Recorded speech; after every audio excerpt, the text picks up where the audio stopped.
to the flag of the United States of America, and to the republic for which it stands, one nation, under God, indivisible, with liberty and justice for all. If you call the roll, please.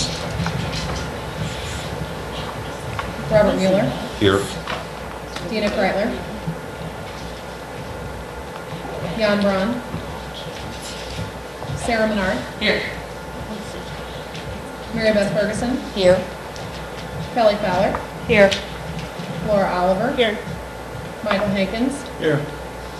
Kathy Walsh. Beth Caldwell. Here. We have a quorum. Thank you. You have the agenda before you. I would like to add one other item to old business, called an update on the National Park site. Since we had a meeting today with Congressman Smith, I thought I'd update you on that. And a recent update from the project manager. Is that in this? Yes, National Park Center. Are there any other additions to the agenda? If not, I'll entertain a motion to approve. And a second? Okay. Mary Beth. Any discussion? All in favor? Aye. All opposed? Motion carries. You have a packet from the May 16th meeting. The reason that it goes so far back is the last couple of meetings we haven't had a quorum. So we just have work sessions. We do not have to approve those minutes of the work sessions. You should have gotten copies of those. But we do have to approve the May 16th minutes, which are attached. Make a motion to approve the minutes as presented. Is there a second? Second. Laura? Any changes or discussion? If not, all in favor say aye. Aye. All opposed? Motion carried. Since this is our kind of annual evening meeting, we've typically changed the program around a little bit to do the Director of Tourism report before we have comments from the citizens. So we'll just do that this time, and I'm going to move so I can see the screen. Okay. Sorry, I've already spread out.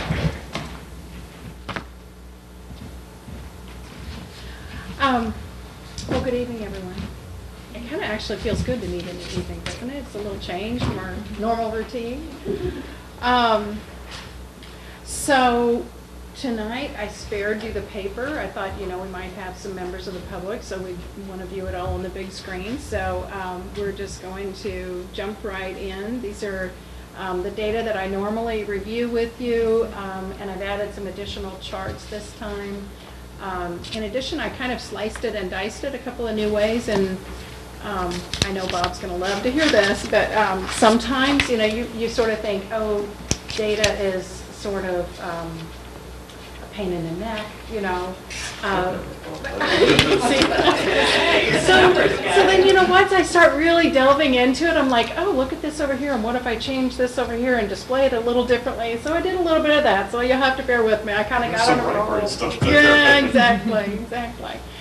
So this chart shows our visitors in the calendar year.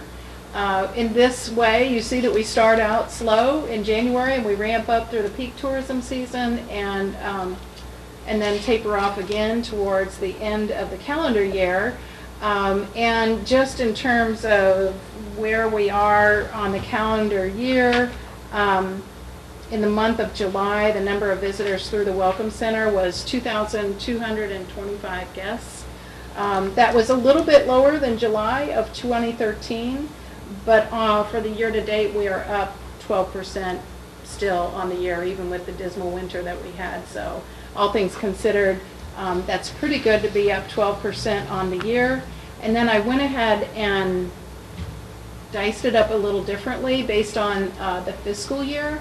So we took the very same data and plugged it in from basically from October 1 through September, which is the city's fiscal year, and then actually for state reports I have to slice and dice it for the state's fiscal year, so this is all good practice. But this I thought was really interesting in that here you see the dip in the winter months over here to the left, and it's kind of easier to see that because it's not a bell curve this way. It's leading into the peak part of the season. In addition, on the fiscal year data, when we add these, when we add the months up, beginning with October 1, and looking at that compared to previous fiscal years, we're up about 15% on the fiscal year, and part of that is just because, it just has to do with the months that we chose to be in the fiscal year. But for the fiscal year until now, we are at 15,098 visitors through the Welcome Center, and they figure that we are just the tip of the iceberg, of course. I would say on a normal week and a normal weekend, we probably get a majority of the people who are in town are coming through the Welcome Center. They might not get into every single shop. They might, obviously they're only going to stay in one lodging option. But during something like a festival, they figure that figure is about 10%. So we get the tip of the iceberg during festival times. However, you will see spikes for festival season. Like we don't have August numbers in there, obviously, but we were higher this year at than we have been in previous years by a factor of almost 25%. So we were really excited about that number. A lot more feet on the street for Jour de Fête this year, and there were more vendors and more variety of vendors. So even some of the local people commented that they appreciated that because there was more to see and do, and hopefully also more to buy because happy vendors are vendors who've been purchased from, as well as shop owners. So this is kind of interesting to look at this from the perspective of the fiscal year versus the calendar year. And then I started wondering, actually right after the winter was over, nobody even wanted to think about snow or days lost due to being closed. But so I pulled up information about, how bad was December.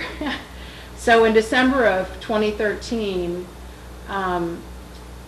we were completely closed on 2 days. There were a few days that I was there just because I was able to stay down the street and walk to work in my snow boots. But so for 11 days in the month of September, we had fewer than 10 people. So that's pretty well closed. I was there answering the phone and posting things to Facebook about what's canceled and what's happening, but for all intents and purposes, there was no traffic. So in December, that was 11 days. In January, there were 14 days like that. 14 days. And I know, I'm looking at Beth, like I'm not telling her anything. She knows how slow those days are. 3 of those days we were actually closed, and one of those was New Year. So if we can possibly be open, pretty much we are open. In February, the fun continued. We had 13 days with less than 10 people. So we were not closed, but we had 13 days that the weather was bad enough that we didn't have any people. So out of that, those... Just a question, if you go back and look at the year before where we had really good weather. In the winter? In the winter, it wasn't February and March, January, they were just exceptionally warm. You might want to take a look and see what those numbers are in terms of average walk-ins. Sure, we can look at that. Because the question is there anything we can't control the weather, but there are other things that maybe during that time period we do that increases the traffic. Right. I know snow will increase people. Right. Short of ice carvings or allowing sleds on the streets and letting local people come out and... Horse-drawn sled. Yeah, yeah. So 11, 14, and 13, so that was 25, 35, 38 days altogether in that 60-day window. That we're just... Well, the fact that we didn't even have our Christmas festival. Oh, yeah. Despite the fact that we tried very hard to schedule it for the next weekend. I would say you just about average. I was just looking at January there. You're probably 400, 350. You probably only average 12 or so a day. Good eye, Bob. It was 343. And that peak that you see there, that little burgundy peak, that might have been the year that it was warm, I'm just guessing. That was 468, that's pretty strong for a January, you know, that had to be a lot of people. I'm just saying that it looks like that might be an average kind of thing, and as we look forward, is there any way, any things we can do in this kind of months? Well, actually, I have to believe, and Mike, tell me what you think about this, but I have to believe that if we had not been running that commercial campaign that we were, it would have been a lot worse, because we were able to, as you point out, Bob, we were able to maintain to a fair degree, despite how wicked the weather was. And, you know, to some degree, we just had some people who were also tired of being cabin bound wherever they were, and they decided to get out since they were off work or whatever. But I have to believe it could have been even worse if we hadn't been really pushing that information out there with the commercial. So that was interesting, I thought. And so, next. Oh, so this is the data. This is the data that I was actually reading to you from my chart. So you saw just the pretty picture, and I thought you might like to also see the data. So there you see the highlight. At this point last year, we were at 13,185, and you see there we're at 15,098 right now. And I think that I figured out if August and September only came in where they came in last year, and we had a pretty strong August and September, as you could see from the previous years, if they only came in at that rate, we would be up over 16,000 on the fiscal year. And personally, I'm hoping it'll be higher than that. And some of the data that we use, let's see, this is calendar year. So on the calendar year, for 2013, our total visitors was 18,630. So there again, we've got a ways to go to fill out the complete picture from the calendar year perspective. So I thought the fiscal year was kind of interesting to look at.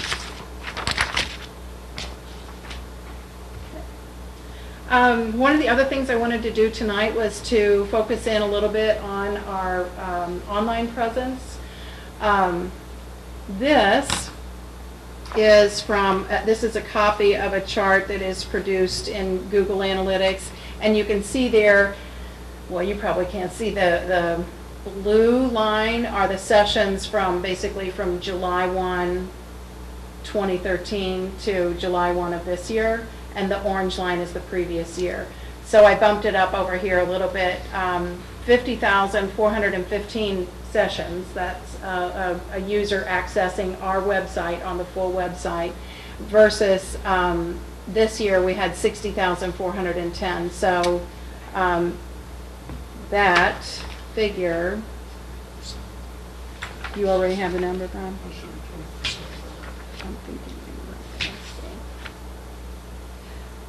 19%. Yeah, 19.4, okay. Well, there it is, 8.4. So we're up 19% overall just on our main website, which is pretty good. So some other fun facts. Viewers will look at an average of 6 pages per web session. There's also there's also an analytical page that shows us all of the traffic from the United States and from other countries, and of course USA is far and away the highest. But interestingly enough, Canada, Brazil, and the UK are our largest non-USA viewers. And Canada had grown quite a bit. I didn't put this up there, but last year, views from Canada were just under 200, and in this fiscal year, they were slightly over 400. So that's quite a bump in Canadian interest in St. Genevieve. And of course, we have that web commercial, or that video commercial that's going to come out that's going to be en français. And so we hope to get that information out to French Canadians and encourage more traffic to St. Genevieve. That is always our number one international visitor, is also the Canadian visitor. So it follows that they would be interested in us on the website too. We also did, you can see the new users versus returning users. Those are fairly consistent. We had about 25% new users in fiscal 13 and about 26, returning visitors in 2014. The other thing I wanted to touch on is that we have a fair amount of traffic driven to our website from social media, and that's kind of unusual because usually when people are out operating in social media, they're not too prone to click to a website, but we have, and Facebook, as you might expect, is by far our largest percentage there at 56% of our click-throughs from social media come from Facebook. Interesting to me, Blogger was the second highest percentage, and the third, anyone want to guess? Pinterest. So Pinterest is really, Pinterest is picking up quite a bit. That was 8% Pinterest, 23% Blogger, and 56% Facebook. How do they get to it? Some uplink or is it our Yeah, website? so anytime that they're on our Facebook page, there are several places that they could access our website, and sometimes we even will post, find out more here, or if they're interested in an event, they will click through, from the event on the website, on the Facebook page to the event on our website, and then they might, look around, find lodging, find some place to eat, whatever. Have you noticed people blogging about us? I mean, are people trying? Yes, and we actively encourage that.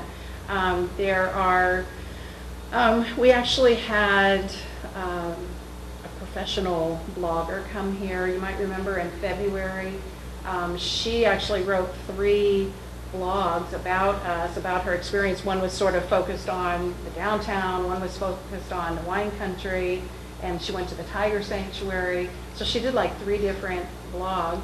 And then,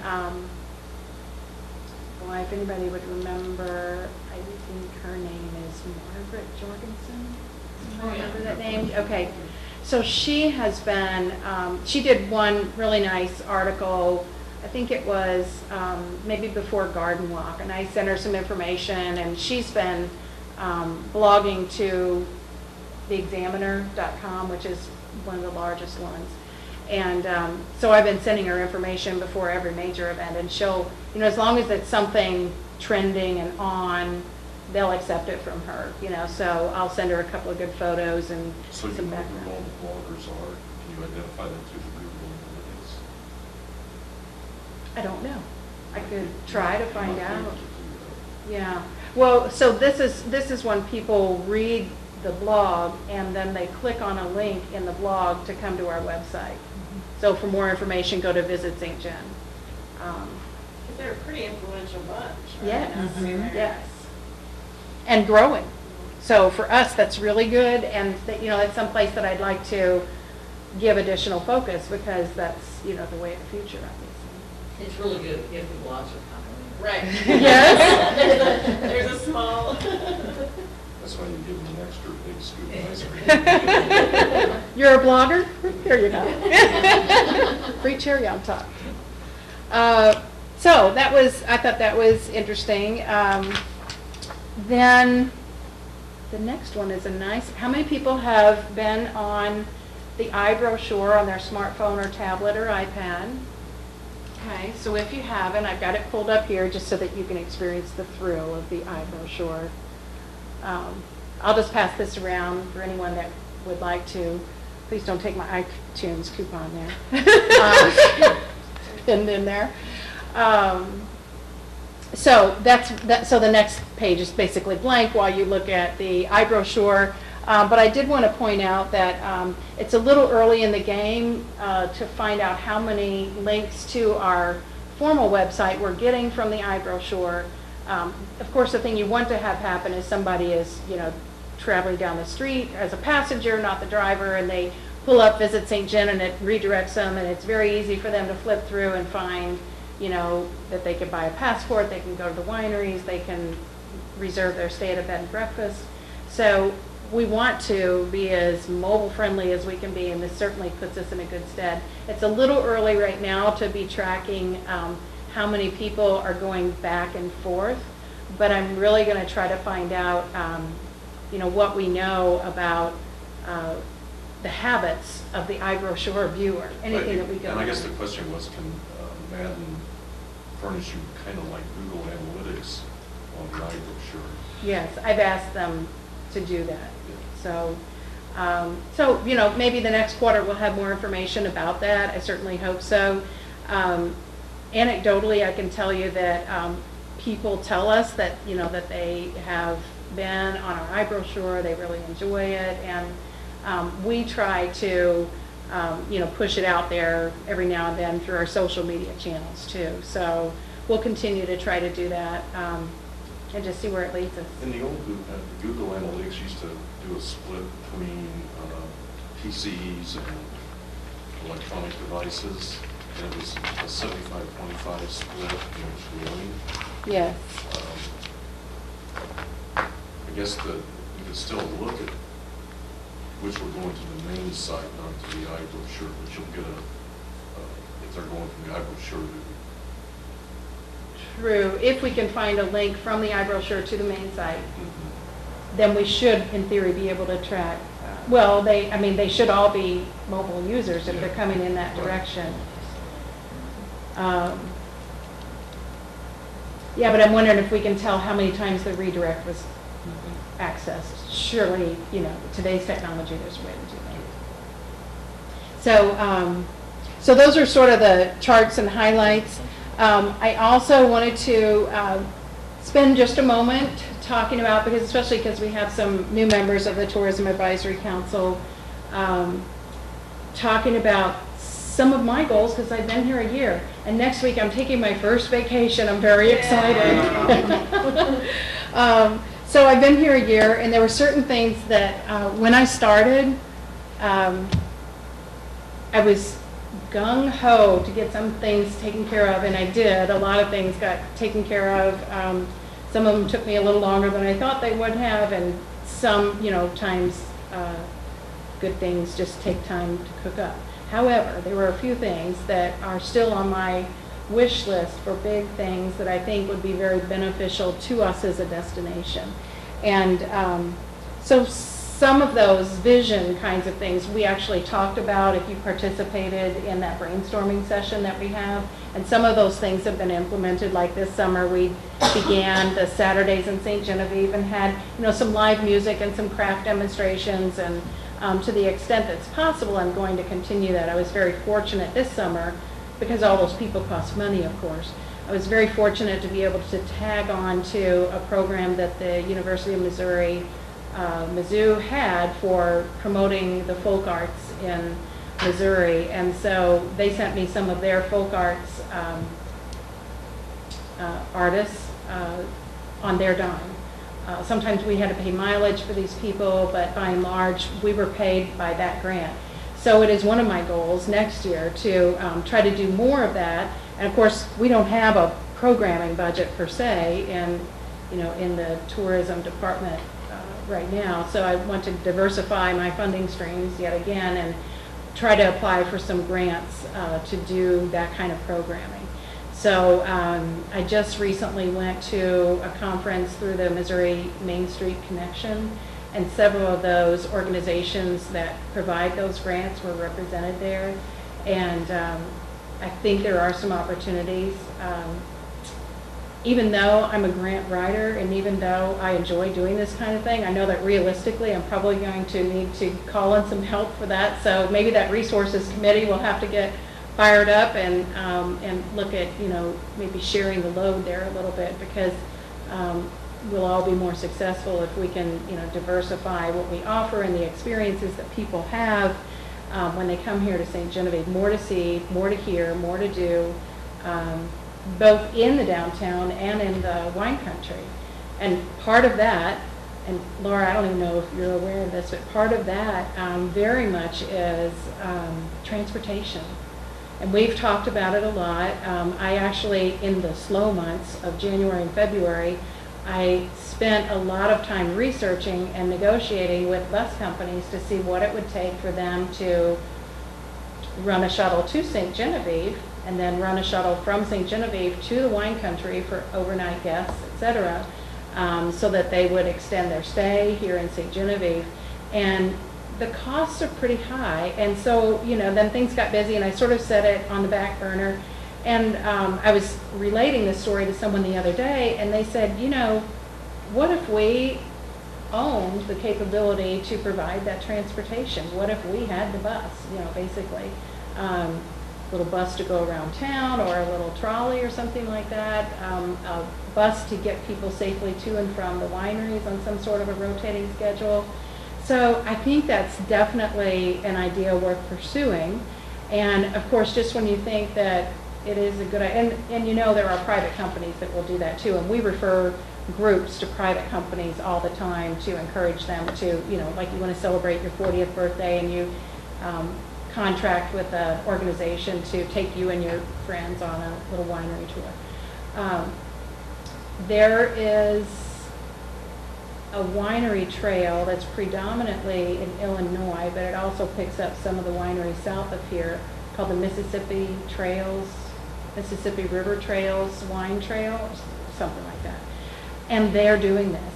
They have a Mississippi River Hills wine trail bus, and it picks people up all over and takes them to these wineries. So it's being done, and it's it's the kind of thing that people ask for all the time. So I think that's another one of those big things that we should probably, as a group, find a way to say, here's what it would take to do that, and here's a game plan for making it happen, and raise the funds, do whatever we need to do to make it work, because other people are making it work.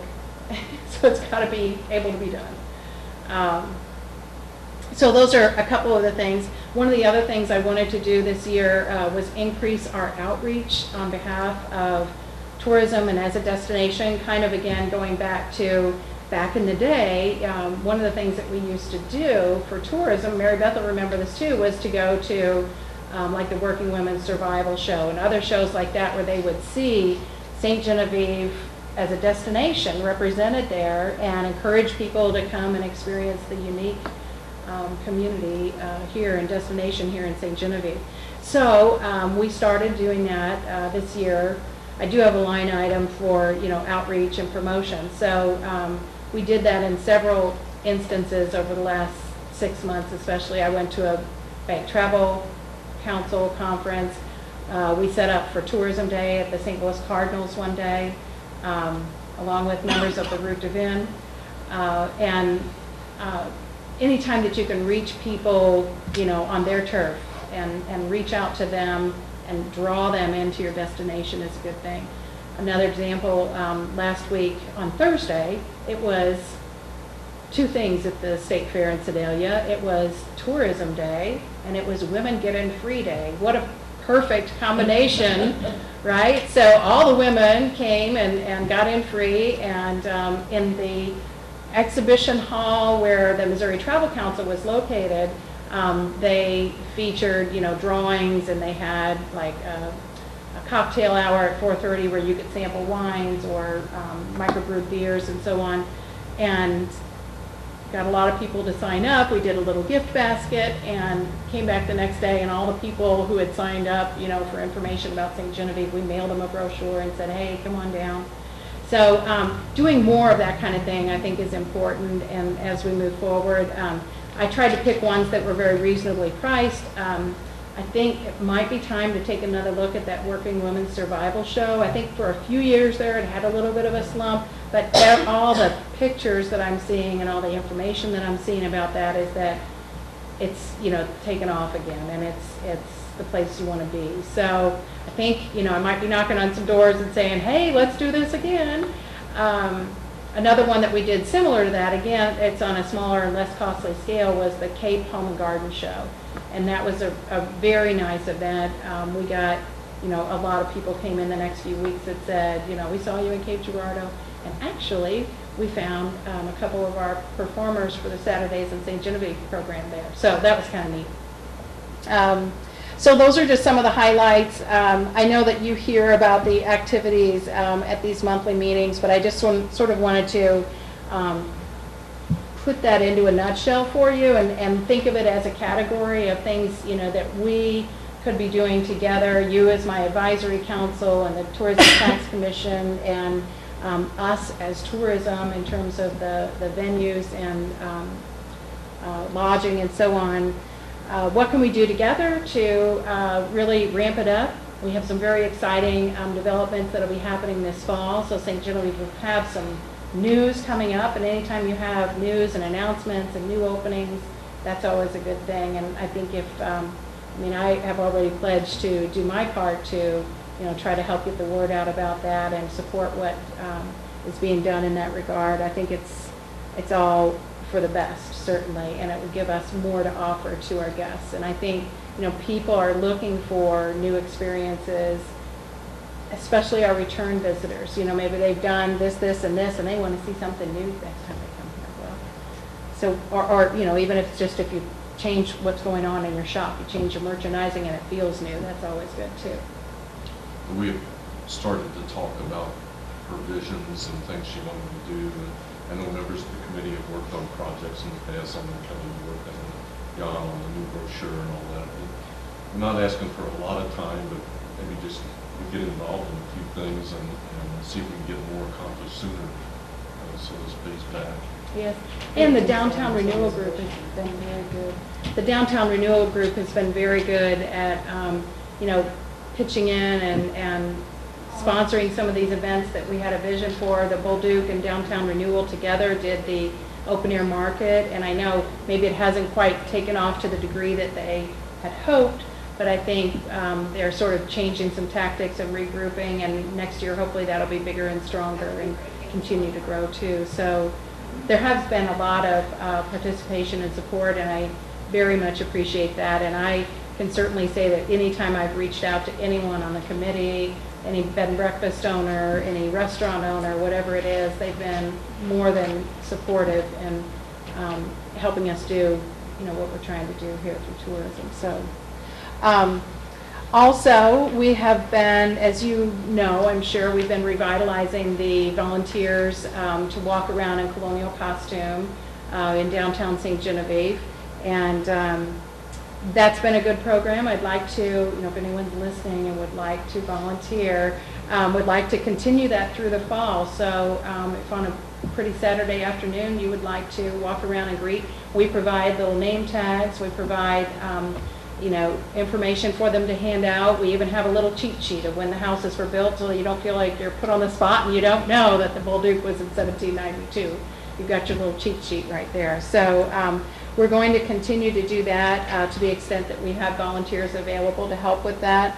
And we've had a little bit of turnover in our staff. We had 2 part-time staff members who retired, one through choice and one because her health required her to do so, but then we were able to bring on a couple of new part-time faces from amongst our volunteers, so that was very nice. We were able to take people who were kind of a known commodity and had sort of learned what we do from the inside out and bring them on.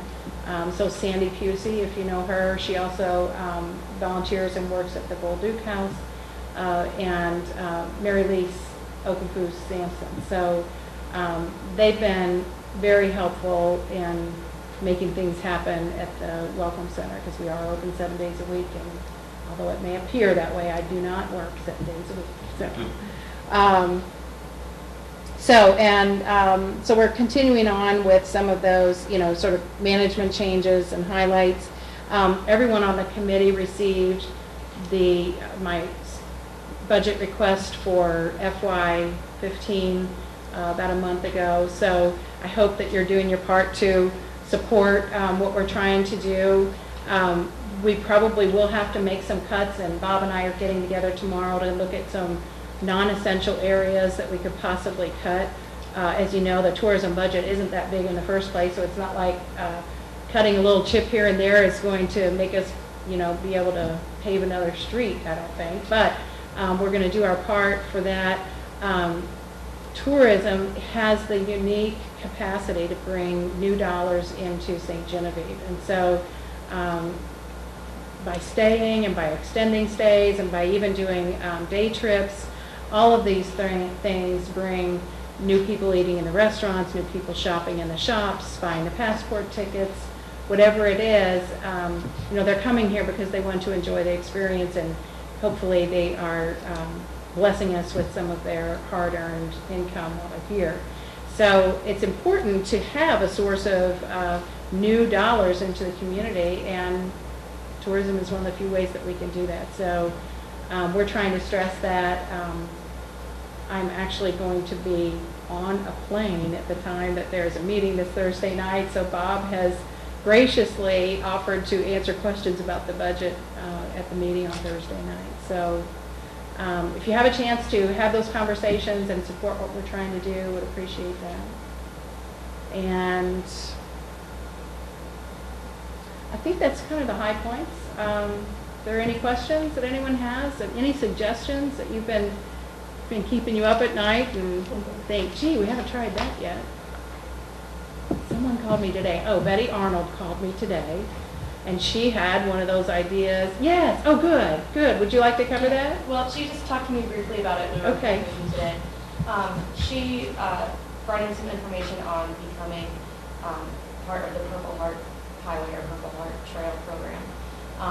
The Purple Heart Highway program has travelers that travel that route, kind of like the Great River Road, people that travel it because it's the Great River Road. It's a federal program, and she just thought it would be a neat thing to have I-55 be part of this federal program, the Purple Heart Trail, and wanted to give you information on it, and just wanted somebody else besides you to mention it. So I didn't see anything in here about exact costs, so I'm not sure beyond the signage if there's costs above that. And what all exactly would be a requirement to be part of the Purple Heart Trail. It looks like in Missouri it is all across I-70, east and west, and then I-44 by Springfield. Looks like they have a point there. Is it So- run by MoDOT, or does it have to be on a federal highway? Well, she told me it was a federal program, but it looks like some of the information here is from MoDOT. But this whole part, I didn't have a chance to read all of it. We do have some Memorial Highway. Are we at Blue Star Highway 61? Yes, we are. Yeah. And then we have, like the, Kiwanis Club or whatever can sponsor sections on like litter control and things like that.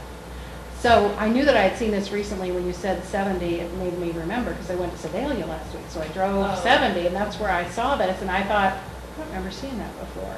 But So I'll pass this Okay. information down to you. thank you. Sandra, I'm sure I missed the update somewhere, but were you able to find money for it to become the state recognized welcome center? Yes, we have not found the money yet to do that. And with the cycles the way they are, we have the ability to apply for some funds to do that in December timeframe of this year for 2015. So I think we're going to work on a grant request to do that. At least to try to find, maybe some matching funds or something like that. The Tourism Tax Commission had voted to help on that, but they were looking for some other funds to do it, to assume. Try to approach CDL. that for the Economic Development Fund, because it makes sense,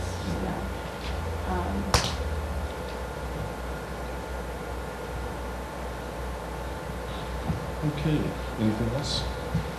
Okay, good.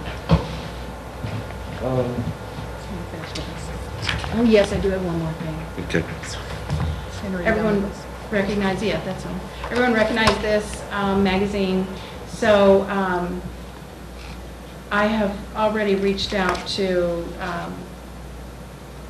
the lodging and bed and breakfast people to see if they wanted to highlight. But basically, we tried to get as many more venues entered into this for the 2015 edition, which will come out in January, February timeframe, as possible. Sometimes, like if the venue wasn't open yet, or if it didn't have regular hours, they rejected our request to add it. However, we added everything that we possibly could. There is an ability for bed and breakfast owners or lodging owners to highlight their listing in here. And so, you know, instead of just being gray in a list of gray and black listings, you would be highlighted in orange or yellow or something.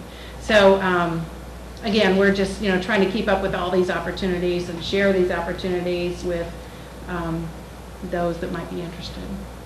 So I'll pass this around so people can see that. Yeah, we have to have those in by June of June of this year to get into next year's magazine. So that's, but you can get on the website at any time. So that's, it's important to realize that. Yeah, I was talking with only child, Yeah. Sam, about her new store, getting that listed on there. Yeah. So working up a description.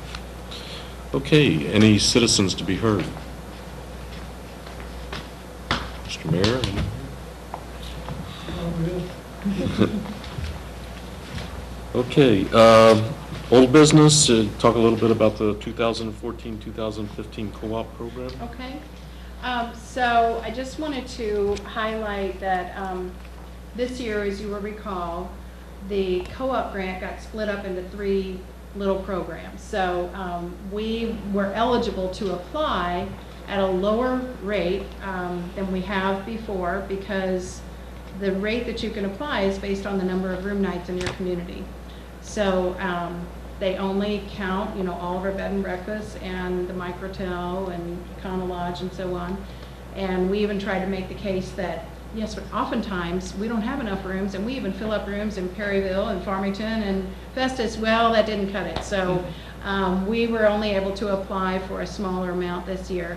And they were in 2 different sections. So we were granted $6,000 for St. Genevieve destination marketing through the marketing matching grant program, which would be what we normally do with our matching grant funds. So $6,000 from the state and $6,000 of ours is a $12,000 ad campaign. And so, as you might imagine, that didn't go just too far, and it has the whole 50-mile requisite and so on. So pretty well that's already been spent for next year. But what we did was we took the area that we get the highest number of feedback from, and so that is our AAA magazine for AAA Midwest, AAA Living in Illinois, and maybe one other. But we even had to cut pretty far back on that. And in addition, I believe that we did one of the group tour magazines as well that we get pretty good responses from. The other category that we qualified under was a program called Marketing Platform Development. And so we were also awarded a $5,000 grant from the state there. So we have a $10,000 program that we'll be carrying out for marketing platform development.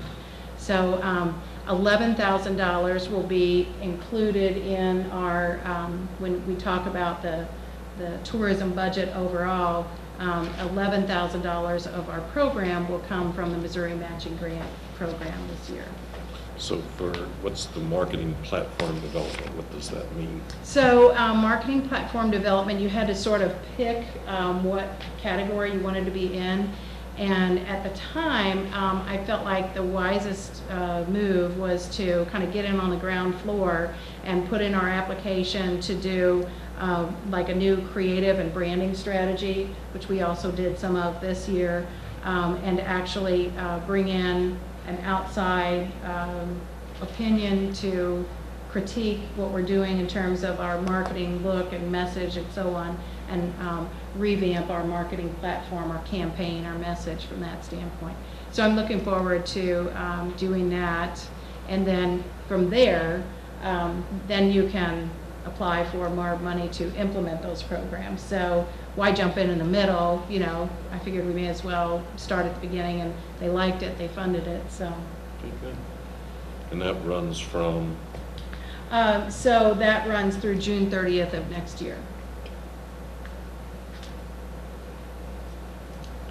Okay, added on the update on the NPS.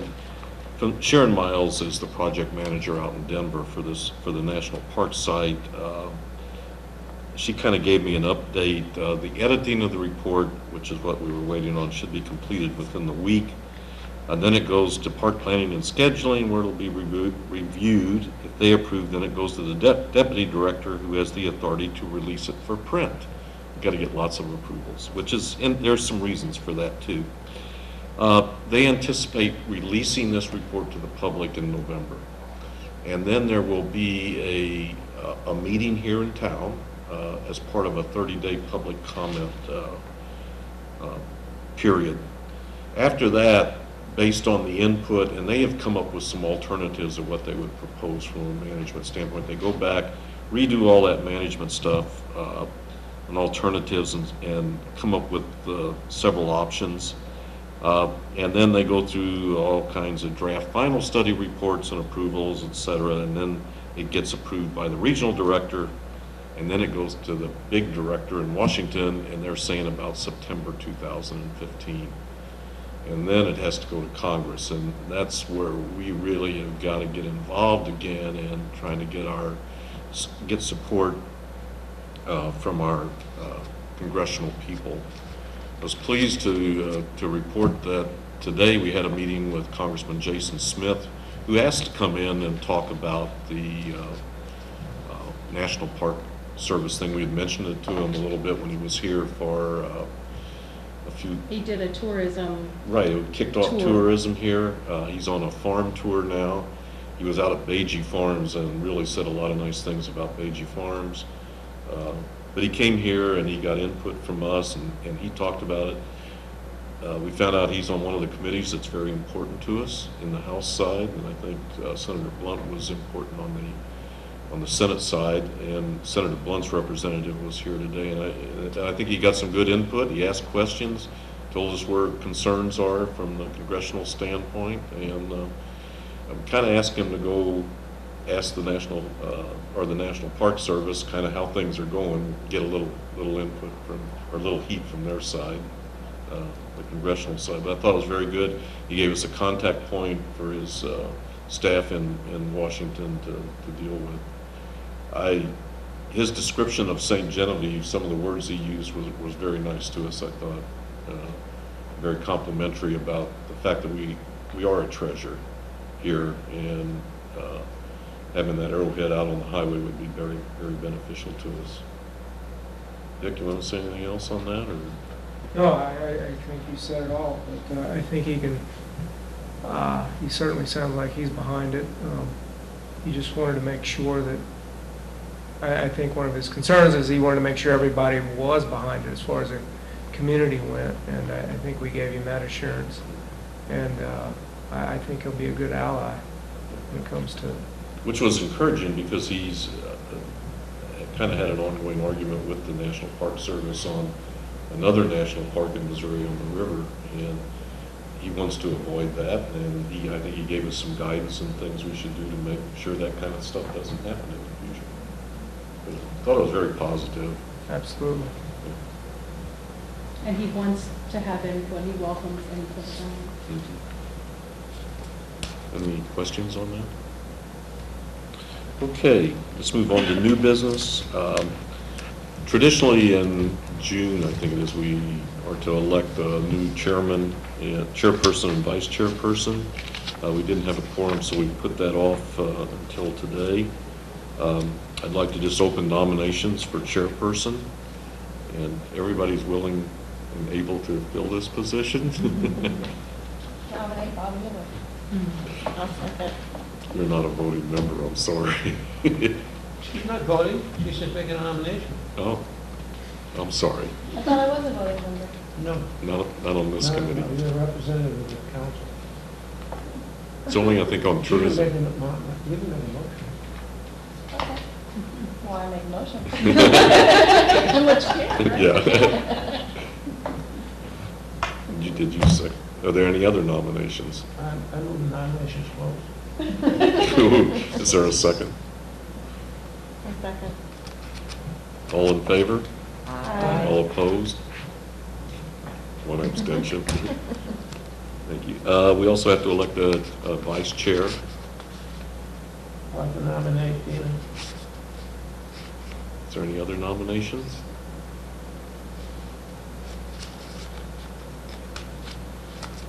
Not nominations. Want to make a motion to close nominations? Yeah, I give a nomination. Second nomination. I'll second the nomination. All in favor of Dina, who said that she would do it, by the way? Aye. Say aye. Aye. Very good, so we will do that for another year. Upcoming events for September. Don't look at me anymore. Okay, so we've had a little change. This came about as a result of a suggestion that came up at one of our merchant meetings through the Downtown Renewal Organization before the Midnight Madness. Nicole French at Sweet Things Sweet Shop said, you know, it would be so great if those little slips of paper that we have that say, you know, what the monthly events are, if we could put those in here and if they could stick out a little bit. So it made me start thinking. I was like, oh, we could reformat it, we could get more on there. So we played around with it a little bit, and before Jour de Fête, we actually had close to 1,000 of these. And we had them stuffed at the sheltered workshop, so that was nice. And we had these available, and the shops had them. And then I also emailed them out, thanks to Beth. She showed me how to email out to all the people that she used to email them out to. And she promises I won't be stepping on her toes if we just go ahead and start doing this from now forward. So you can see that we have all the events from August through December on this one card. And I think this will be handy because, you know, if you're here now and you're picking this up, you may not be here in the same month, but you might, you know, say, I'll come back in November, or I'll come back in December, or whatever it is. So, you know, we can always change it, but I thought this was something new and fresh and seemed to go over well. So there's your upcoming events, and you can read September in there. You can also see October, November, and December. You know, we should probably start the push with organizations probably in September to be getting the information on 2015 events. I just sent one of those out today. Very Aren't you good. excited? Yeah, I mean, good. And it was about one of the military things, the Civil War thing Yeah, for next May year. 30th. Yeah, We set the I said, date. oh, if you've got a date, then you need an event confirmation form. We just selected the date. No, but we're starting to talk about that, which Yeah. is good, being that far Yeah. in advance. And I know the coal people, I talked with them, they've set the date for Coal de Sedan next year already, but they got to get their program together too. So we'll have those forms available at the Welcome Center for any event chairs that would like to pick them up. Or if you email me, I'd be happy to email one to you so that you'll have them. The benefit of that is that during those slower months, Sandra and her staff can enter that stuff on the event calendar on the for our website, and we get get it out there a lot earlier, and we can put it on like visitmo.com and just have a lot more stuff showing at the beginning of the year rather than 10 days before the event. Yeah, and I think it actually helps people get in the mode of, I've got to confirm this event. I can't be wishy-washy and change it. We only had that happen one time this year, and it wasn't a complete date change. It was just, instead of being, you know, longer, it was a shorter event, let's just say. So it all worked out great. Okay. Any other new business? Not anybody. The committees are kind of slow right now because what we're going to do is probably try to reactivate those with some of these little projects. So we'll get you back next month and maybe kind of have some outline of some things we want to do or should do to do improvements. If there's nothing else. I have just an interesting footnote. I've been talking to tourists for 30 plus years, and this summer on 3 occasions tourists came through, and, you know, people come through and they want to go on a wine tour. People come through and they're looking for antiques.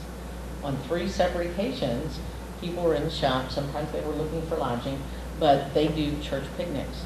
And I mean, they could give me a rundown of, well, Lawrencetown has this kind of food, and you go out to Wine Garden if you want to eat this, and you go to Perryville for this, and I guess it's a thing. I guess there are at least 3 people in the world that make a deal out of going to church picnics. So that was new. We had some discussion before your time about what went on the events calendar, and they decided not to put church picnics on. Oh, I wasn't suggesting that Yeah. go on the calendar. Just an interesting phenomenon. But it's Put that interesting there, if you look know, at Herman or other places, they tend to even put those kind of events on their calendars. Maybe not their signature events, but what's happening in the town. I remember Herman used to have every month, they would have something like this, but it would get down to church picnics and stuff. Mhm. Well, that's one way to flesh out an Yeah. event schedule. But just knowing that it's happening. Right. That's Yeah. right, reminds me of the people who know all the fish fries during lunch. Yeah. Wants to go to. Yeah, Yeah. and then they can describe Same food. kind of thing, The yeah. same kind of thing, yeah. Okay, Dick. I do. I just wanted to thank all of you for participating in this, and it's great to see the input. And I know Sandra. We think she's doing a great job, and it's nice to have all of you here that she can bounce the ideas off of, and you in turn give her ideas. It really legitimizes our tourism efforts, and I think things are really going in a good direction. I don't know what's going to happen with this budget. I know things are going to really be tight, but I just wanted to thank all of you. I know I owe the tax commission a couple people, and I'm working on that. But again, I just wanted to thank you, and thank you for spending all the time you do in doing this. So for the behalf of the city, thanks a lot. I appreciate it. I appreciate that. Thank you. Entertain a motion to, yes, Mike. Motion to adjourn. Okay, second. Did you poke her, Laura? All in favor? He sits next to me, gets poked off. All in favor? Aye. All opposed? Thank you all.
Channel 7 and 98 TV and web broadcasting are made possible through contributions and donations from viewers like you.